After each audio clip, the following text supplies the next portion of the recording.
비가 와서 그런지 비가 와서 마음이 이렇게 몽글몽글해져서 그런지 모르겠지만 오늘 찬양이 더 이렇게 가슴 깊이 와닿는 그런 귀한 찬양인 것 같습니다. 우리 옆에 계신 분하고 함께 축복하면서 오늘 찬양의 가사로 인사하면 좋겠습니다.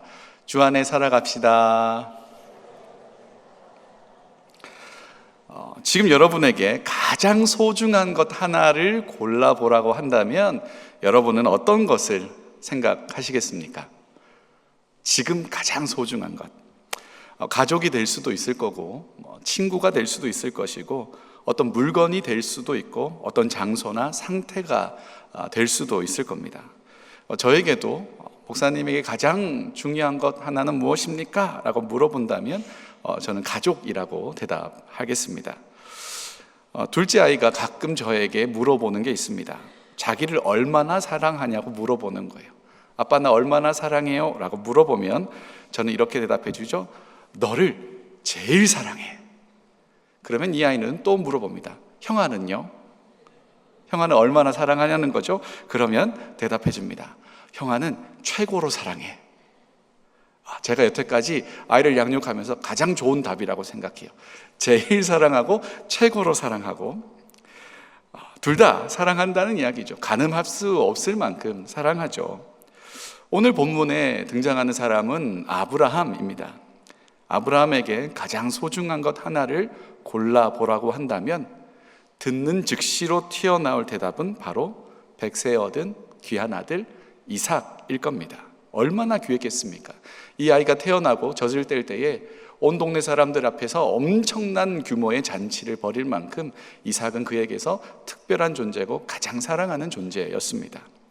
그런 이삭이었기 때문에 오늘의 문제가 발생을 합니다. 오늘 본문 2절 말씀 우리 함께 읽도록 하겠습니다. 여호와께서 이르시되 내 아들 내 사랑하는 독자 이삭을 데리고 모리아 땅으로 가서 내가 내게 일러준 한 산 거기서 그를 번제로 드리라. 하나님이 아브라함을 얼마나 사랑하는지 잘 알고 계셨습니다. 그래서 내 아들 내 사랑하는 독자라고 표현합니다. 아브라함에게 가장 사랑하는 존재, 너의 것, 너의 독자 이삭이라고 이야기하는 거죠. 그런데 그 아이를 데리고 내가 정해준 산으로 가서 그를 번제로 드리라고 이야기합니다. 번제는 태워서 드리는 제사입니다. 통째로 태워 드리는 제사를 번제라고 합니다. 그런데 번제를 드리는 방식은 제사로 드리는 동물을 그 주인이 직접 잡습니다. 그러면 이 제사법을 만약에 아브라함에게 적용해 본다면 이삭을 누가 죽여야 하죠? 아버지 아브라함이 죽여야 합니다. 너무 이상한 상황입니다. 이해도 되지 않고 받아들이기도 어려운 그런 상황입니다.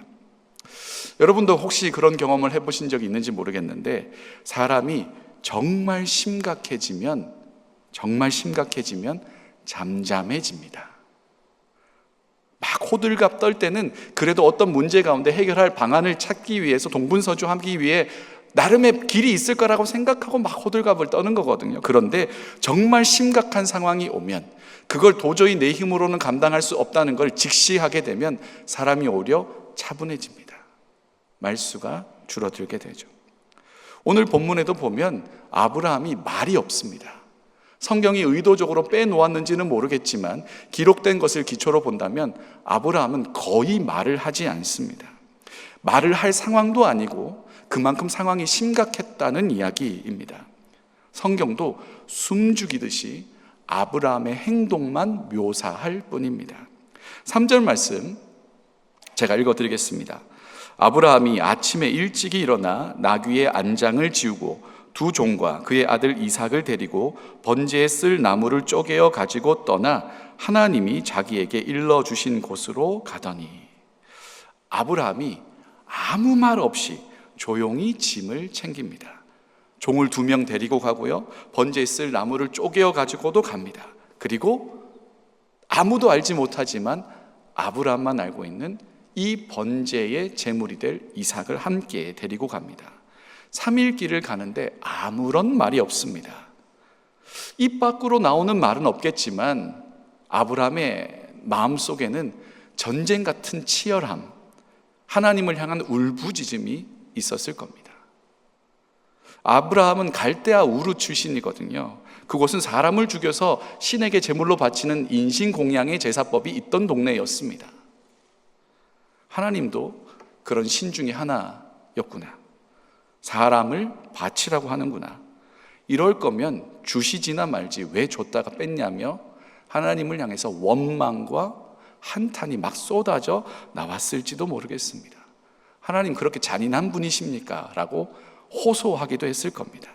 그렇게 3일 길을 갑니다. 모두가 이상했을 겁니다. 하나님 앞에 제사 드리러 가는 것은 기쁘고 감사한 일인데 그렇게 가자고 했던 아브라함이 정작 너무나 심각한 표정과 아무런 말을 하지 않으니까 그 아브라함 주위의 공기와 분위기가 너무나도 차갑고 싸늘하고 우울했을 겁니다. 그래서 아무도 쉽게 그에게 말을 꺼낼 수가 없었던 거죠. 그리고 성경은 다시 아브라함의 행동을 묘사합니다. 4절 말씀 같이 읽겠습니다. 시작. 제3일에 아브라함이 눈을 들어 그곳을 멀리 바라본지라. 여기 눈을 들었다라고 기록된 이 단어는 과거와는 다른 어떠한 행동을 묘사하는 그런 단어입니다.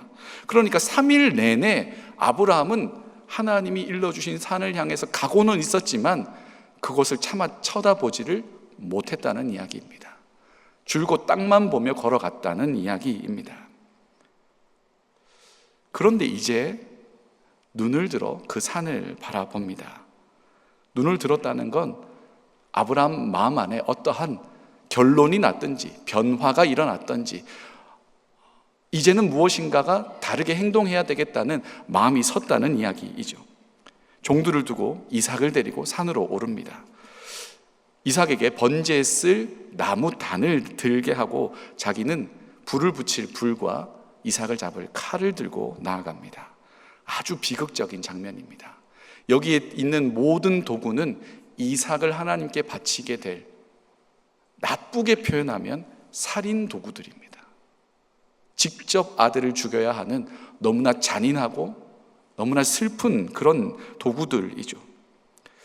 저 같았으면 이 불과 칼을 막 내던졌을지도 모르겠습니다. 아브라함 그걸 꼭 쥐고 올라갑니다. 그때 정적을 깨고 이삭이 질문을 합니다. 7절 말씀인데요. 같이 읽겠습니다. 7절 말씀.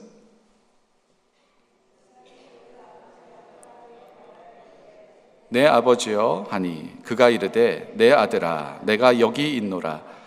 이삭이 이르되 불과 나무는 있거니와 번제할 어린 양은 어디 있나이까.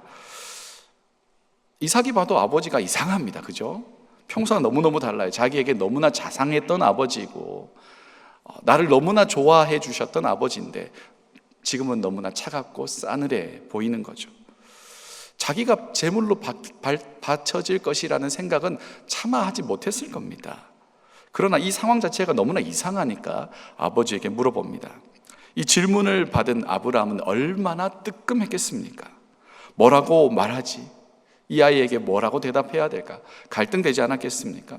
사실대로 이야기하자니 너무나 슬프고 이삭이 어떻게 반응할지도 모르겠고 거짓말을 하자니 하나님 앞에서 내 모습이 너무나 답답하고 그래서 할 수 있는 최선의 답을 하는데요. 그게 8절 말씀입니다. 아브라함이 이르되 내 아들아 번제할 어린 양은 하나님이 자기를 위하여 친히 준비하시리라 하고 두 사람이 함께 나아가서. 이 대답은 아브라함의 믿음이기도 하고 소원이기도 합니다. 하나님께서 말씀하신 대로 하나님의 뜻대로 될 것입니다 라는 믿음의 고백이면서 제발 하나님 도와주십시오 라는 소원을 아뢰는 이야기이기도 합니다. 그리고 두 사람이 함께 나아갑니다. 성경이 다시 아브라함의 행동을 묘사합니다. 9절 말씀입니다.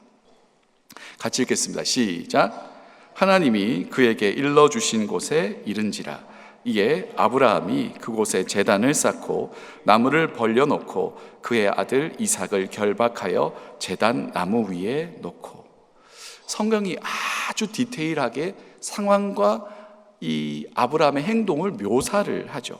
이 제단을 쌓았다는 건 사람이 올라갈 정도의 무게를 지탱할 수 있는 돌로 어느 정도의 높이를 쌓았다는 이야기입니다. 먼저 큰 돌을 쌓았겠죠. 큰 돌 가져와서 막 이렇게 크게 구조를 만든 다음에 작은 돌로 그걸 다 채웠을 겁니다. 거기 위에 이삭이 가져온 나무를 깔고, 그리고 이삭을 잡아야 하는 상황입니다.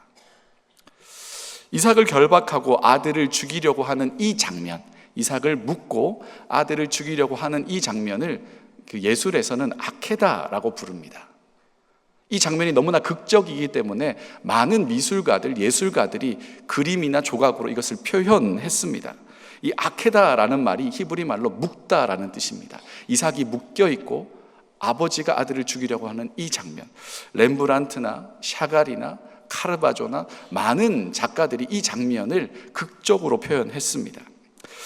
지난 4주 동안 저희 청년 일부에서는 그림이나 조각을 가지고, 성경을 기초로 한 그림이나 조각을 가지고 말씀을 함께 나눴어요.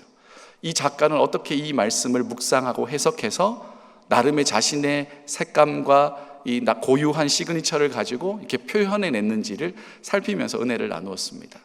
그걸 한 이유는 말씀을 듣는 과정이 이와 같기 때문에 그렇습니다. 말씀을 듣고 묵상하고 나름의 해석을 하고 적용해서 나의 삶의 고유한 빛깔과 행동으로 표현하는 게 꼭 예술하고 똑같다. 그런 거를 이제 같이 나누기 위해서 너희도 마지막에 이런 작품을 그려내는 삶을 살아가라, 이렇게 축복을 하면서 말씀을 나누는 그런 시간을 가졌는데, 오늘도 여러분들하고 잠깐 보려고 렘브란트의 이 아케다를 가지고 왔습니다. 함께 보시겠습니다. 전체적인 그림에 두 가지 확대를 해 놓았습니다. 이 손을 보시면 이삭의 얼굴을 거의 감아 쥐듯이 이렇게 진 누르는 듯한 모습이 보이죠. 어느 아비가 자신의 아들을 손으로 이렇게 진 누를 때가 있겠습니까? 거의 매일 저는 이제 자는 아들한테 슬쩍 가가지고 얼굴을 이렇게 만집니다. 어떨 때는 이제 볼을 꼬집기도 하는데, 너무 이렇게 만지다 보면 너무 말랑말랑하거든요. 그래가지고 이렇게 꼬집기도 하는데, 이렇게 쓰다듬고 예쁘다 토닥토닥하지 이처럼 힘을 주어서 얼굴을 짓누르는 아비는 없습니다. 아브라함은 정말로 이삭을 죽이려고 하는 거예요. 사람이 이 무게가 밑으로 깔려 있을 때 고개를 누르고 있으면, 머리를 누르고 있으면 일어나지를 못하는 게 그런 상황인 거죠. 그렇게 되는 것을 지금 너무너무 잘 묘사하고 있는 겁니다. 그러니까 아브라함은 이삭을 죽이는 척한 것도 아니고 완전히 죽이려는 의지를 가지고 있었습니다. 아브라함이 이삭을 죽이려고 할 그때에 천사가 나타나서 아브라함을 막아섭니다. 아브라함아. 렘브란트는 이 장면을 너무너무 잘 묘사합니다. 천사가 아브라함의 손을 꽉 붙잡습니다. 그리고 아브라함의 칼이 땅으로 떨어지죠. 그만큼 꽉 움켜쥐었다는 이야기입니다. 그때 아브라함의 표정을 한번 보시죠. 이 표정은 굉장히 복잡한 표정인 것 같습니다. 깜짝 놀라서 왜 이러세요? 라고 하는 표정이면서 동시에 하나님 하는 약간의 소망이 담긴 듯한 표정이기도 합니다. 그렇게 아브라함을 막은 천사가 이야기를 합니다. 더 보시면 좋겠지만 말씀으로 돌아가도록 하죠. 내가 내 아들 독자까지도 내게 아끼지 아니하였으니 내가 이제야 내가 하나님을 경외하는 줄을 아노라. 내가 내 아들 내 독자 이삭, 내 아들 내 독자, 하나님도 너무너무 잘 알고 있습니다. 아브라함에게 이 존재 이삭이 얼마나 소중한 건지 소유격을 계속 붙여가면서 너의 것, 너의 자식, 너의 소중한 그 이삭이라고 표현해 줍니다. 그러나 아브라함은 이삭이 자신의 것이라는 것을 너무나 잘 알면서 동시에 이 이삭을 하나님께서 주셨다는 것도 너무너무 잘 알고 있었습니다. 내 아들이지만 하나님께서 주신 아들이라는 걸 3일 동안 걸으면서 계속 되뇌이는 겁니다. 네가 복이 될 것이라는 아브라함을 부르신 이야기에서부터 하늘을 보면서 이렇게 네 자손이 많게 될 거라고 약속해 주신 그 상황을 통과해서 내년 이맘때에 너에게 아들이 있을 거라고 99세 때 하셨던 그 약속까지, 그리고 그 약속대로 이 아들을 주셨다는 것을 3일 길을 걸으며 이삭의 출생의 기원까지 아브라함은 추적하고 그 마디마디마다 하나님이 계셨다는 걸 잘 알고 있었습니다. 이 아들이 태어날 수 있었던 건 하나님의 약속과 그 약속을 지키시는 하나님의 신실함 때문이었습니다.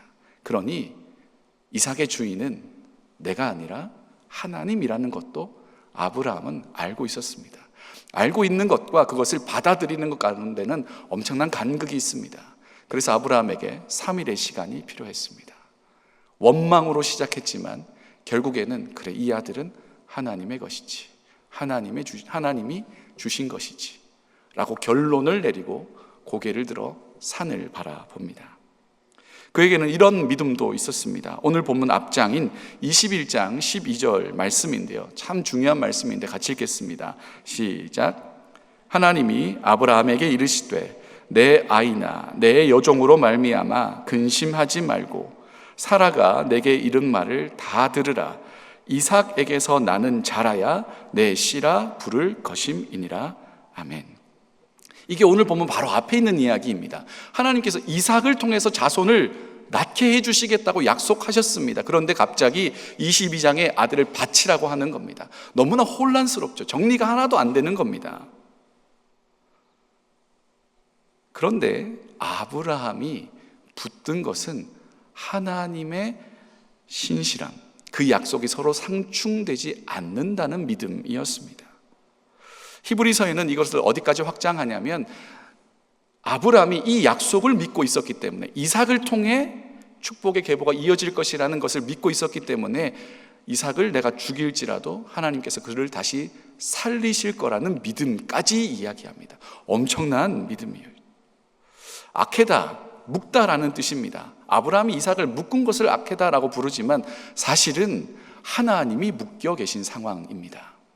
왜냐하면 하나님이 약속하셨기 때문에 그렇습니다. 아브라함이 이삭을 죽였을 때 하나님이 그를 살리지 않는다면 어떤 일이 벌어질까요? 하나님은 약속하시고 어기는 분이 됩니다. 하나님이 아브라함과 횃불 언약을 맺을 때, 보통 고대 근동에서 횃불 언약은 계약 당사자가 재물을 잘라 반으로 만들고 벌려놓은 다음에 그 사이를 두 사람, 계약 당사자가 같이 걸어갑니다. 그 둘 중에 하나라도 이 약속을 어기면 벌려놓은 재물처럼 죽임을 당할 것이라는 이야기입니다. 그런데 하나님께서 아브라함에게 복 주시겠다고 약속하신 그 횃불 언약에는 재물을 벌려놓고 아브라함이 지나가지 않습니다. 여호와의 불만 지나갑니다. 아브라함은 그걸 지킬 자격도 능력도 없었음에도 불구하고 하나님은 자신의 하나님 되심을 걸고 내가 반드시 너에게 복 주겠다. 나는 반드시 너와 함께 할 것이다. 나는 너의 하나님이다 라고 자신의 전 존재를 걸고 그 언약을 맺으시는 겁니다. 그러니 하나님의 약속은 너무나도 분명하고 확실하고 반드시 이루어지는 하나님의 역사인 줄 믿습니다. 아브라함이 도무지 이해되지 않는 상황 가운데 3일 길을 걸으며 정리한 것이 뭐냐면 하나님은 신실하시다. 하나님은 반드시 지키시는 분이시다. 그 두 가지만 갖고 지금 걸어가고 있는 거죠. 3일 길을 걸으며 그의 마음이 차분하게 정리가 되기 시작합니다. 일이 어떻게 될지는 도무지 알 수 없으나 하나님은 약속하신 것을 지키시니 그렇다면 내가 그 말씀에 순종하겠다라는 그런 결론에 다다른 거죠. 그래서 성경은 이런 아브라함의 모습을 경외라고 표현합니다. 담임 목사님께서 경외를 두려움 가운데서 사랑하는 것이라고 표현을 하셨는데 100% 동의하면서 저도 이 경외를 이렇게 자주 표현하는데 저는 경외를 사랑 더하기 떨림이라고 표현하거든요. 너무너무 사랑하는데 그분이 어떤 분이신지 알기 때문에 떠는 것, 그분의 존재와 그분의 하시는 일을 너무너무 잘 알고 있기 때문에 두려움 가운데도 사랑으로 나아가는 것. 저에게 그런 분을 하나 꼽아보자고 한다면 저의 신대원 때 예배를 가르쳐 주셨던 교수님이었던 것 같아요. 제가 너무너무 존경하고 멋있고 저렇게 공부하고 싶고 사역하고 싶고 이런 마음이 들었던 분인데, 한날은 저를 부르셨어요. 사나, 내 방에 좀 와보거라. 너무너무 좋잖아요. 교수님이 나를 따로 불렀다니 무슨 말씀을 하실까? 너무나 기분 좋게 막 가서는 그 방 앞에 어떻게 했냐면 제 옷 매무새를 살펴봤어요. 괜찮은지, 단정한지, 예쁜지, 교수님을 만날 준비가 됐는지 살펴보고, 똑똑할 때도 어떻게 해요? 쾅쾅쾅 하지 않고 보이지도 않는데 약간 두 손으로 똑똑똑 하면서 무슨 말씀하실까 기다려다 들어와 그러면 문 삐끔 열고 들어가는 것. 사랑해요. 그런데 사랑하는데 내 마음대로 사랑하지 않는 것. 그분의 존재를 알고 귀하기 때문에 그분 앞에서 내 옷 매무새를 다듬을 수 있게 하는 것. 존경도 그런 의미일 텐데 하나님에게서는 오죽하겠습니까? 그분은 약속하시고 이루시는 전지전능한 하나님이십니다. 벌벌 떨리죠. 그러나 그분을 너무너무 사랑해요. 그래서 경외는 순종으로 이어지게 되어 있습니다. 그분의 하시는 말이 한 말씀 한 말씀이 너무나 무게감 있게 나에게 다가옵니다. 그래서 그 말씀을 지켜나가는 것. 그래서 경외는 결국 순종과 짝을 이루는 거죠. 아브라함이 눈을 들어 봅니다. 한 순양이 있습니다. 뿔이 수풀에 걸려 있습니다. 하나님이 예비해 두셨죠. 그것을 대신해서 번제를 드립니다. 그리고 그 땅의 이름을 여호와 이레라고 부르죠. 여호와 이레라는 뜻, 하나님께서 준비하신다라는 뜻입니다. 하나님이 이미 이삭을 대신해서 이 순양을 준비하셨습니다. 아브라함이 말씀에 순종해서 길을 떠날 때 이미 순양은 정해져 있었습니다. 지금 이 상황은 아브라함을 골탕 먹이시거나 아브라함을 괴롭게 하시려는 하나님의 뜻이 아니었습니다. 믿음의 조상으로 언약 백성의 이 계보를 이어나가야 할 깨끗하고 정교한 그릇으로 빚어나가시는 하나님의 섭리였습니다. 아브라함의 눈에는 그것이 다 보이지 않았어도 하나님은 이미 계획하셨고 아브라함의 순종 가운데 그것을 이루시는 분이셨습니다. 그것을 하나님의 경륜, 섭리 이렇게 부르죠. 그런데 이 이레라는 말에는 준비한다라는 뜻과 함께 보다라는 뜻이 함께 가지고 있습니다. 이 준비 이전에 더 기초적인 뜻이 보다입니다. 그러면 여호와께서 준비하신다라고도 표현할 수 있지만 여호와께서 보신다라고도 표현할 수 있습니다. 아브라함이 고개를 푹 숙이고 걸어가고 있을 때 하나님은 아브라함을 보셨습니다. 번민하고 고민하고 이 상황을 도저히 받아들일 수 없어서 아무 말 하지도 못하고 고개만 푹 숙이고 걸어가고 있는 그 모습을 하나님은 보고 계셨습니다. 아브라함이 이삭과 대화를 나눌 때, 그 간절함과 잔인함이 섞인 대화를 나누고 있을 때, 속으로 왜 이러시냐고 수천 번 하나님을 향해서 외치고 있을 때 하나님은 아브라함을 보고 계셨습니다. 도저히 받아들여지지 않지만 하나님이 어떠한 분이신지 알기 때문에 그 말씀에 순종하여서 산을 올라갈 때 하나님은 아브라함을 보고 계셨습니다. 그리고 준비하셨습니다. 우리 하나님은 여호와 이레, 하나님은 보시는 분이십니다. 여러 가지 상황 가운데 좌절하고 고통 가운데 부르짖을 때 하나님은 보고 계십니다. 하나님은 우리의 멋진 모습만 보시려고 하는 분이 아니라 우리의 슬프고 부족하고 연약한 모습도 보고 계신 분이십니다. 그러나 뾰족하고 냉엄한 눈으로 어떻게 한번 잘 하나 보자 라는 싸늘한 눈으로 보시는 것이 아니라 내가 너를 위해 이것을 예비해 두었다, 믿음으로 한 걸음 내딛어 달라는 간절함의 사랑의 마음으로 우리를 보시는 분이신 줄 믿습니다. 하나님이 우리의 삶을 보십니다. 우리의 연약함도 우리의 우유부단함도 세상 가운데 이리저리 치이고 넘어지고 깨지는 우리를 하나님은 보십니다.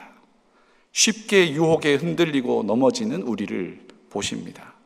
그러나 그 가운데서 내가 이러면 안 되지 하고 다시 정신을 차리고 하나님 앞에 나아가려 반응하는 우리를 또한 보십니다. 죄에 쩌들어서 누더기 같은 옷을 입었어도 다시 예배의 자리로 나아가려는 우리를 하나님은 보십니다. 자꾸 넘어질지라도 교회 공동체 안에서 함께 찬양하며 일어나 도전하는 우리를 하나님은 또한 보시는 분이십니다. 직장과 친구들과 여러 가지 관계들 속에서 어떻게 하면 그리스도인으로 살아갈 수 있을까 고민하며 또 마음 소갈이하는 우리를 하나님은 보고 계십니다. 그리고 하나님은 여호와 이레, 준비하신 하나님의 은혜를 부어주시는 분이신 줄 믿습니다. 아브라함을 위해 예비하신 은혜가 있었듯이 우리 한 사람 한 사람을 향한 하나님의 뜻과 섭리가 있고, 그것은 우리가 깨끗한 그릇을 준비하는 그 순간 하나님의 차고 넘치는 은혜로 채워질 줄 믿습니다. 그때 우리는 진짜로 고백하게 되는 거죠. 여호와 이레, 하나님이 준비하셨다. 교회 곳곳에서 보이지 않게 섬기는 많은 분들이 있습니다. 너무너무 감사하죠. 이렇게 비가 오는 날이면 주차 안내하시는 분, 사실은 아무도 그렇게 신경 쓰지 않을지라도 하나님은 보십니다. 월요일 날 우리 그 전교인 체육대회를 했잖아요. 저도 이제 캐나다 와서 첫 번째로 경험해 본 이 전교인 체육대회인데 이렇게 큰 행사인지 잘 몰랐습니다. 그 시작과 끝날 때까지 끊임없는 음식과 이렇게 다채로운 전이 있다는 것도 처음 알게 됐고, 아주 즐겁고 평화롭고 즐거운 시간들을 보냈는데, 그거 아무나 그냥 할 수 있는 건 아니죠. 누군가가 먼저 준비했기 때문에 그런 거 아니겠습니까?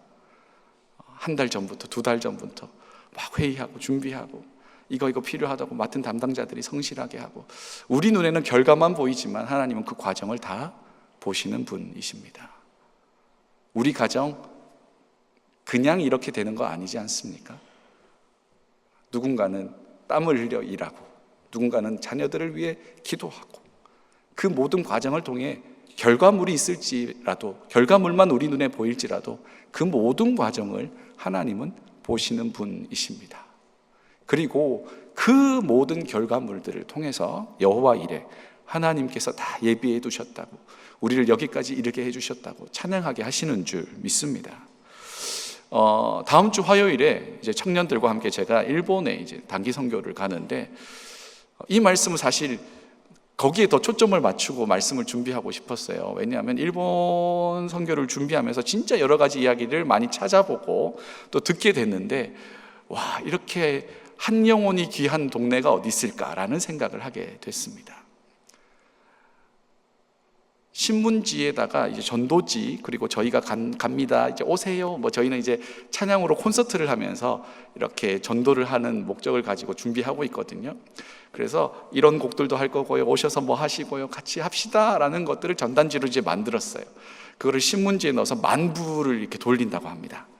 그리고 지금 있는 교회 분들이 막 이렇게 역이나 학교 앞이나 가서 이렇게 오세요라고 나눠주고요, 저희도 가서 며칠 동안 계속 그걸 나눠주는 거죠. 이 교회뿐 아니라 수많은 일본의 교회가 예수를 전하기 위해서 정말로 노력을 많이 하고 애를 많이 쓰는데, 그럼에도 불구하고 예수 믿는 사람이 너무너무 적은 동네. 어떤 목사님은 평생을 목회했는데 세례받는 사람이 5손가락 안에 들어서 한편으로는 너무너무 서운하고, 그러나 한편으로는 진짜 천하보다 귀한 한 생명이고, 그런 이야기를 또 보게 됐습니다. 결과가 너무 초라해 보여도 거기에 들어간 수많은 노력을 하나님은 보시는 분이십니다. 그리고 그건 어디로 가는 것이 아니죠. 보신 하나님께서 하나님의 정하신 그 섭리의 때에 여호와 이레, 준비하신 은혜로 반드시 채워주실 줄 믿습니다. 이 일본 선교 준비하면서 저희가 마음을 많이 내려놓았어요. 왜냐하면 저희가 이제 중미나 남미를 가면 일단 기본적으로 공간은 빠글빠글하게 채워지지 않습니까? 한국 사람 왔대? 그러면 또 이미 어느 정도 디폴트 값으로 막 모이잖아요. 근데 저희는 우리가 이거 하면 몇 명 올까를 그런 숫자에 대한 개념을 많이 내려놨습니다.